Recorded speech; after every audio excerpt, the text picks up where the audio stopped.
Hello and welcome to my Monday Night Raw review. A lot of things happened on this show tonight. What can I say? There was some good, some bad, some downright retarded bullshit. And we come back live from Indianapolis. First, let's get three things out of the way. And maybe one of these things I may have said last week or during, I was going to say a different review, but especially get that out of the way right now. Number one, fuck Columbus Day. Alright, I almost said fuck Columbus Day, but yeah, fuck Columbus Day. That's number one. Number two, happy birthday to the late Eddie Guerrero, who would have been 50 years old today, which I was actually kind of shocked. Wow, Eddie would have been 50, huh? Now, sometimes I imagine, I wonder what happens if he was still with us, though, Eddie Guerrero. So, RIP Eddie, happy birthday to him, would have made the 50. And I guess also, I don't know if I already had said this in a video, but I think I said rest in peace to Lance Russell, legendary Memphis announcer, 91 years old, mostly known for being a commentator there, especially with Jerry Lawler in the Memphis area. I don't know a lot about Lance Russell, really.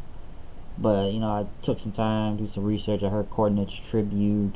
So he was a very huge part in wrestling, especially along with Jerry Lawler. I don't know if I already said that last week in that, but if I didn't, I just really wanted to kind of say something about that real quick. So I just wanted to get those three things out of the way before we get to Monday Night Raw review. Fuck Columbus Day, happy birthday to Eddie, and RIP to Lance Russell. So those are the three things out of the way first. But Monday Night Raw, Indianapolis, as we kicked it off with Miz TV, as they were doing the Mizzy's Part 2. Just Curtis Axel, but no Bo Dallas, though. And this is a family, and, this goes, when you attack one of us, you attacked all of us. And with the Mizzy of Perseverance, we give it to Axe, which you think is Bo Dallas, and they hope Bo Dallas would get well soon, but they said Dallas is under the weather after what, attacked by Reigns. Sheamus and Cesaro came out to get their,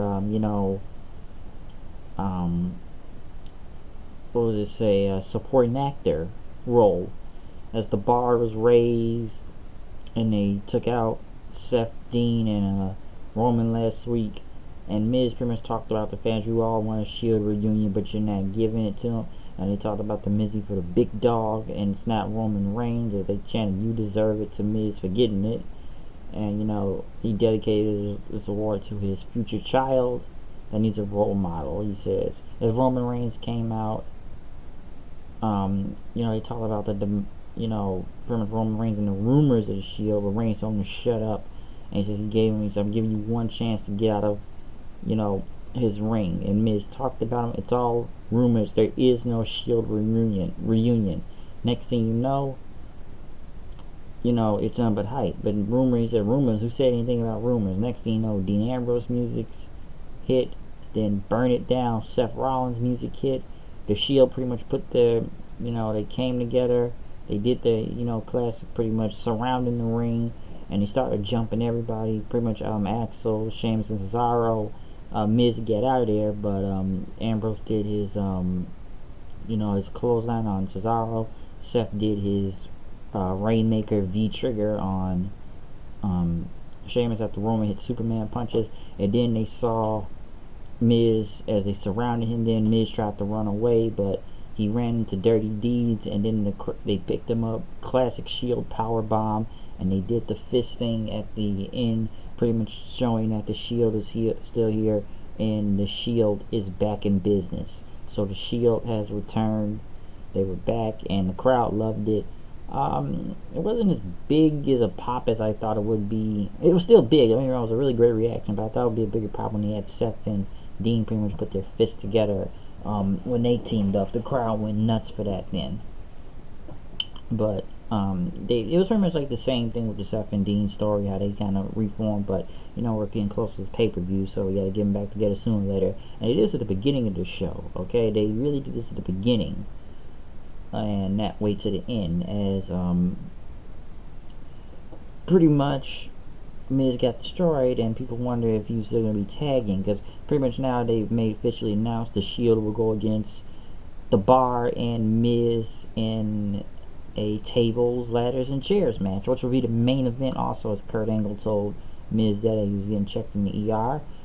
Jason Jordan, which once again, after the crowd had a bigger reaction through the Shield segment, Jason Jordan didn't really get, he gets no reaction when he comes out. He went against Carl Anderson, which he gets some chant a little, but they say he went to Indiana University, then around there. So they were in Indy. He beat Carl Anderson with a pop-up neck breaker. As people actually did chant "Too Sweet" at the club there. We've been hearing a lot of "Too Sweet" chants, and it will become "Too Sweet" chants, and it will become, you're gonna hear us a lot. And it came in later tonight. I think it's just because of this whole cease and desist thing on the Bullet Club that we hear a lot of "Too Sweet" chants now. That's my opinion, but they've just been capping a lot lately. Elias came out to sing his song about Indiana. Pretty much a nice Tom Petty tribute. And he said, I'm not going to perform. And he says, just kidding. Like, I like the sound of my voice too much. Next thing you know, he was about to play a song, but then a banjo with Titus O'Neil came out as he sang about Titus Worldwide and Apollo Crews, even though Titus' song sucked very badly. Crews went against Elias Sampson. Sampson won. Why are we continuing to see this match? I have no idea. But Elias won, and I like Crews, but I still don't think they got any direction for him still to this day. And I like Crews, but I don't know where this is going at this point. Enzo came out as Corey Graves, and we're getting into Corey Graves when we get to the main event of the show on him on commentary. But Enzo came out and he talked about Kurt Angle saying, he's not doing anything important right now. You need to come do something about this. Why am I go against Kalisto at TLC? Why is he getting a shot at the Cruiserweight title? He says, I got a contract here and the paperwork to prove it. Kurt Angle came out. There were "You suck" chants. By the way, Enzo just still gets a big pop anyways when he comes out and the crowd sings along to his song. Everything he says. And Angle says, you know what? You're right about that. It's not going to be a TLC. It's going to be you versus Kalisto tonight for the Cruiserweight Championship and the main event on Raw. So let me tell you right here, folks, 3 weeks in a row, the Cruiserweights get to main event Monday Night Raw. Holy shit, why does this keep happening? And he also added it's going to be a lumberjack match and everything. So, like, no disqualification, all of that. So that Enzo doesn't try to DQ his way out of this whole thing. So 3 weeks in a row, they get the main event slot, okay? And it's a lumberjack match, just to get all the cruiserweights out there again. But I'm surprised they're getting this many segments in to begin with, especially in the main event of Raw. Now people wonder why they put this at the end of the show, because they feel like people are going to turn since it's Monday Night Football also, that no one really sticks around for the third hour of Raw and the ratings go down most of the time. Who's really paying attention to these segments? But the Cruiserweights get the main event Raw again, in a match where just kind of happened out of blue, which I felt like both these men are kind of directionless right now. Braun Strowman versus Matt Hardy. Matt Hardy got a lot of delete chants. I know something Braun Strowman should just destroy Matt Hardy, but this actually kind of went on, not a lengthy match, but Matt looked like he was going to pick up the win after he had a twist of fate, and he went for a second one, but Strowman came back with choke slams and a power slam for the win on Matt Hardy. And Jeff's not here right now, but after that, Strowman pretty much picked up Matt Hardy, and he was going to take him somewhere we didn't know. Next thing you know, a Shield came out then. Now this was kind of weird to me. And I already knew it was going to be new t-shirts coming, but it's kind of funny. The Shield was in their regular, like their individual gear, Burn It Down, Dirty Deeds, all their individual gear. But as soon as they come back out, they all got Shield t-shirts on out of nowhere. So they all got their own t-shirt right now. So the Shield has shirts again. And Strowman pretty much dropped Matt Hardy then. He pretty much went in range, slamming into the video wall right there. Rollins and Ambrose pretty much tried to get Strowman. Reigns speared him in. Next thing you know, they start kicking Strowman's ass, pretty much jumping him, putting the boots to him. And then they did the power bomb thing through the table this time, as the crowd went nuts for it. So, it's crazy because one thing about the Matt Hardy match, I was surprised Matt got a lot of offense in throughout this thing. So Matt had, like I said, he had a match going on with him, and then next thing you know, the Shield just fucking kicked Strowman's ass. Or was the Shield gonna kick everybody's ass tonight? So they beat the living crap out of Braun Strowman. So what's gonna happen later as it pertains to the TLC match, we'll see. But since they kicked the shit out of Strowman and put him through a table, they were in the back. They're stronger than ever. As so you could put 4, 5, 6 guys against us, and then Roman says we are the 3 workhorses who run this business now, which it feels like it has, especially Roman here. They put him to the top of the chain, and pretty much Seth said believe that. So the Shield were back running everything around here then. Mickie James, which I still wish you get a bigger reaction, came out. Pretty much, I sing country, I have an accent and everything that people just don't get her backstage, or is it her age? And talked about Bliss then, and you want to stand behind your bodyguard or Nia Jax, and I was just. He said, I beat your best friend, now I'm coming after you. Because he says, I don't play games, he's all woman. Because he's saying the same about her. And that age is nothing but a number. But the number is going to be when she becomes a 7-time women's champion. Bliss came out, and they had this video thing. Pretty much like a black and white, old school type of narrator. Talking about Mickie James.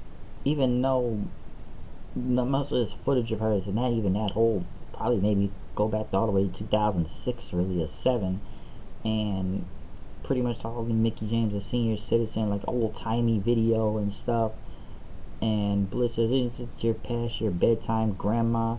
And Bliss pretty much talked about old jokes. Listen, let me say this before I continue on. This still reminds me of the Mickie James thing a little, except we're just making old jokes about Mickie James now. Like, in the past, when they did that thing with Lay Cool back then, it was similar to this, but all fat jokes and calling Mickie fat, even though she never was. But this time, we're now resulting this in calling her an old woman now for some reason. I still don't get that. She's like, what, 37, 38 years old? It's not that old. And pretty much Mickie told her to bring her biscuit butt to the ring, which people actually chanted biscuit butt. And Bliss was going to go there, but he says, I'm not going to go in the ring. And pretty much Mickie went after her and threw her in the ring, tried to get her, but Bliss got out of there and pretty much ran away then. So it was a good segment. I'll say that. I just feel like this still reminds me of the Mickie James thing a little, except it's just calling her an old woman this time throughout most of this whole feud. So that's kind of going along with that segment.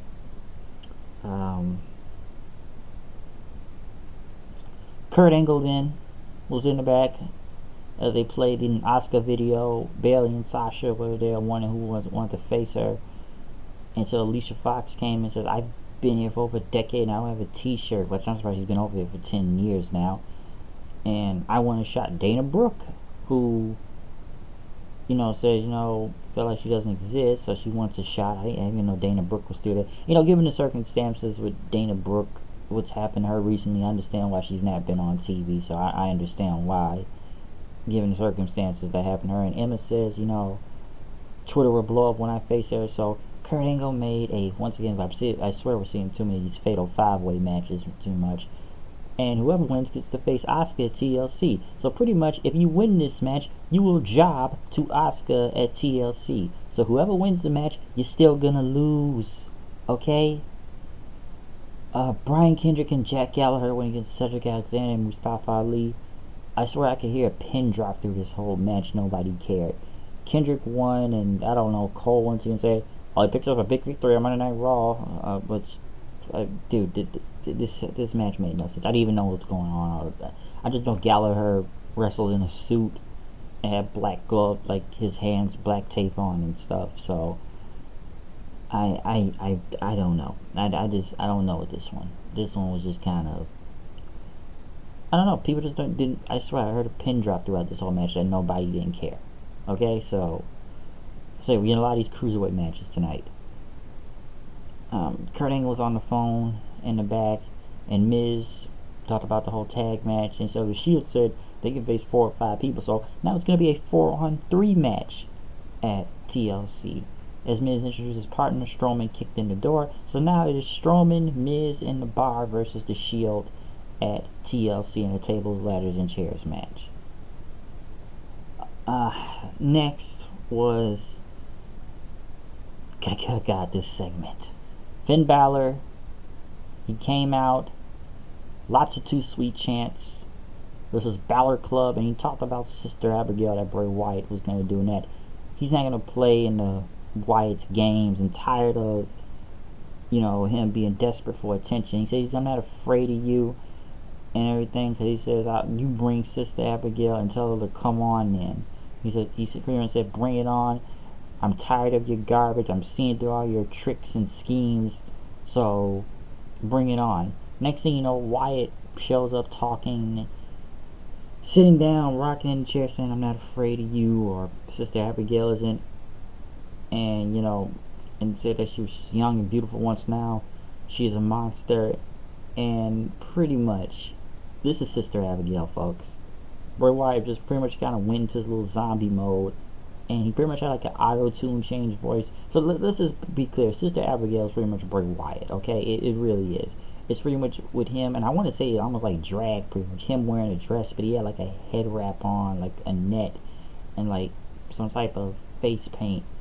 So pretty much Bray Wyatt is Sister Abigail, which is just very lame to me. I can't believe they're really going with this idea, and they couldn't get anybody else to play Sister Abigail. So Wyatt has to be Sister Abigail, and that he or she will fulfill the promise and bring destruction and stuff.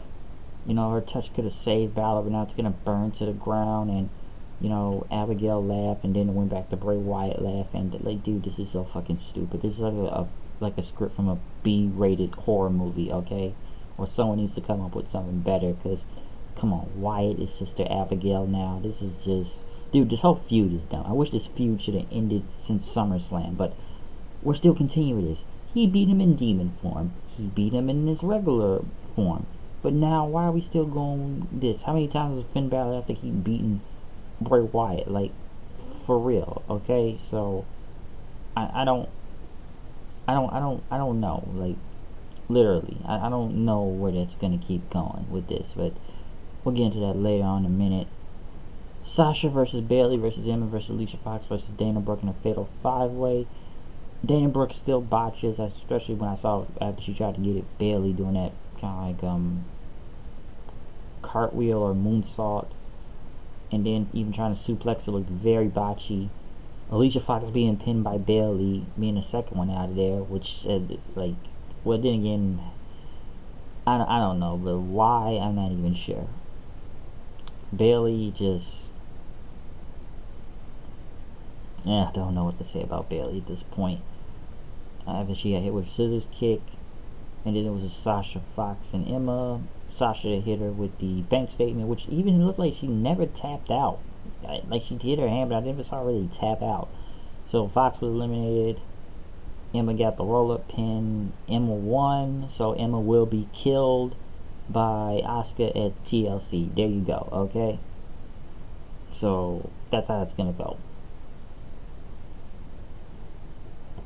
So I don't know. Asuka versus Emma is just, and these two are facing each other. I believe NXT Takeover, was it London? I believe. I'm not really sure on that, but yes, come on, like, I'm kind of glad it wasn't Sasha or Bayley. No, Sasha would have had a great match for her, and I guess Bayley has faced her before, but let's be honest here.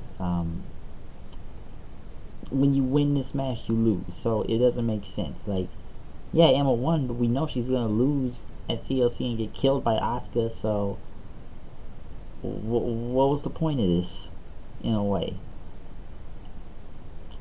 So at least they saved Sasha or Asuka, Sasha and Bayley, at least, maybe down the road, but Emma will be murdered, pretty much. I'm surprised Dana Brooke actually got a lot of offense in also. Now, kind of go back to the Bray Wyatt thing, go back to this segment here. Which, first of all, they asked Finn Balor what does he think about it. They says, He said he fears that Wyatt may have leashed something awful, and say he had a chill come up his spine, a shiver, and he heard echoes in his head, and he felt pure evil. And he says he knows what he has to do. So let me get this straight. Finn Balor was out here early in the night saying, I don't fear Bray Wyatt, I don't play his games anymore, I see right through it. But now he's saying that he fears Sister Abigail, and he's got a shiver up his spine. Dude, aren't you supposed to be like a demon? So why are you scared of him? This makes no sense.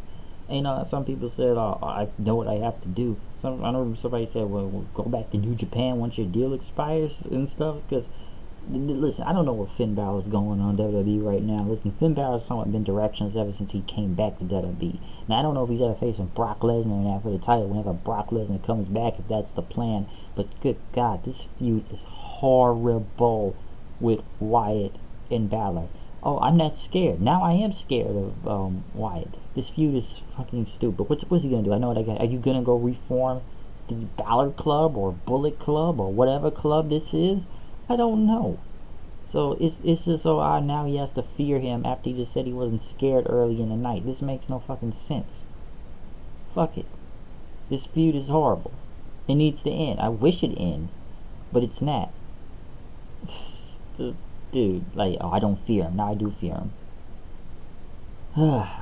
Kalisto got no reaction once they introduced him, and they asked him about his match against Enzo tonight, which, you know, he said he's doing this with cruiserweights, and he was paying tribute, which he says is way too many times now, about Eddie Guerrero and Rey Mysterio. He's doing it for them, and he was, you know, was going to make them proud when he becomes the new cruiserweight champion. Dude, I feel like I've heard him say Eddie Guerrero and Rey Mysterio a lot. You know, I've heard Sasha say it many times too, but Kalisto just mentions Eddie and Rey so many times. Like, can Kalisto be his own guy without, you know, having to reference legends just to get him over all the time? Because it's like, come on, this dude looks like the Shredder from Teenage Mutant Ninja Turtles right now, whatever gear he was wearing. He didn't look like a Drago from Lucha Underground, but he looked like the Shredder this time. So I'm really getting tired of him mentioning Eddie and Rey all the time in his promos. Since it was time for the Lumberjack title match, all the cruiserweights were out there, except for Neville, by the way. We didn't see him out there. And Enzo came out, cut a promo, and let me just say this about when Enzo came out.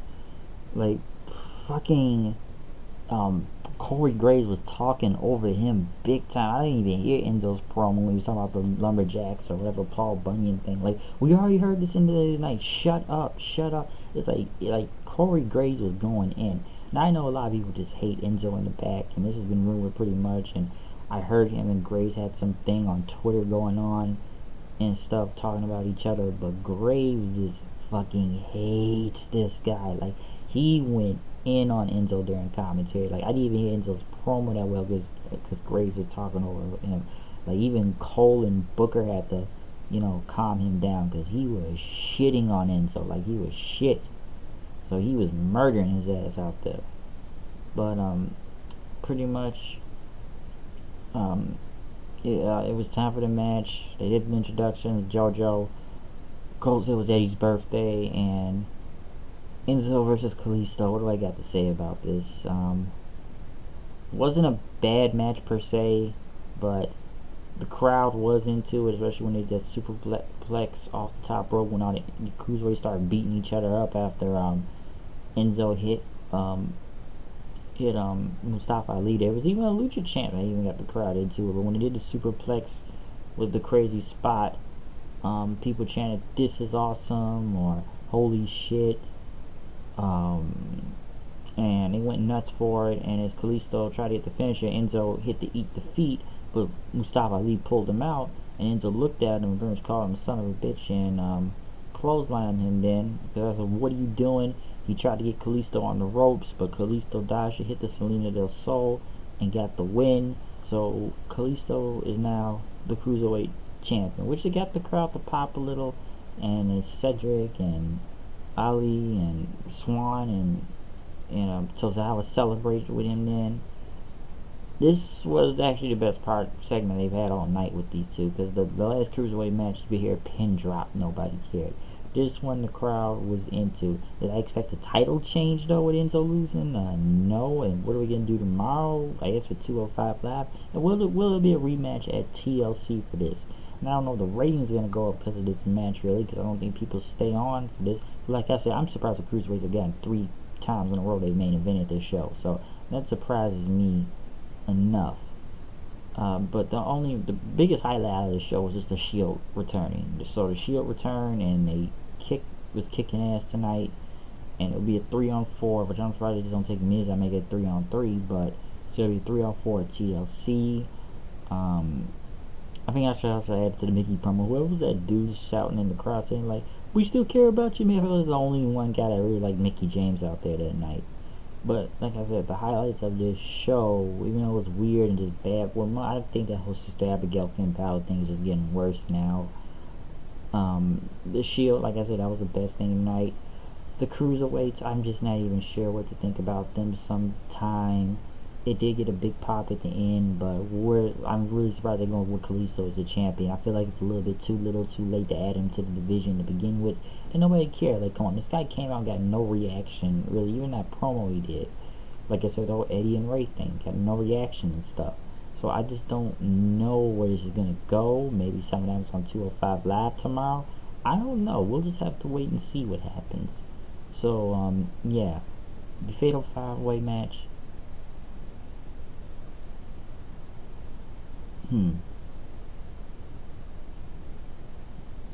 I really didn't care for it because it's like, come on, you're gonna lose the Oscar regardless. Like I said, it's only that what else really happened on this show? I don't know, Jordan, I guess. But like I said, the biggest thing really tonight was the Shield. Okay, it really was just going around Miz TV segment, beating up Strowman after the whole him and Matt Hardy match. And I guess the Cruiserweight Championship, new Cruiserweight Champion. But I don't know, that Wyatt and Sister Abigail thing just really kind of threw me off in many ways with that segment. So, yeah. That's my Monday Night Raw review for tonight, folks. Okay? Make sure you check out my Hell in a Cell live reactions and review that is posted up right now. But Monday Night Raw, I don't even know what to call it, a good or bad show. Mostly kind of bad. But like I said, the only really biggest highlight out of the show was the Shield coming back and kicking everybody's ass. I already repeated it 3 times. That's pretty much. If you want to put Kalisto winning the title in, yeah, but I'm like really going with the title and get it back at the pay-per-view now. They make a rematch. I'm surprised they got this many segments tonight. I was just surprised they main evented the show again in general. Okay, because I didn't even think the crowd would be into it because they weren't into that other Cruiserweight match, but somehow they woke the crowd up into this. So yeah, but I don't know if that's going to be a ratings thing because I think people expect them to turn the channel when this whole Cruiserweight thing is going on. So we'll see what happens. I don't know. Like I said, we'll see. Check out my live reactions, review everything. But I'm out of here. I will see you guys later. Check out everything you need to know.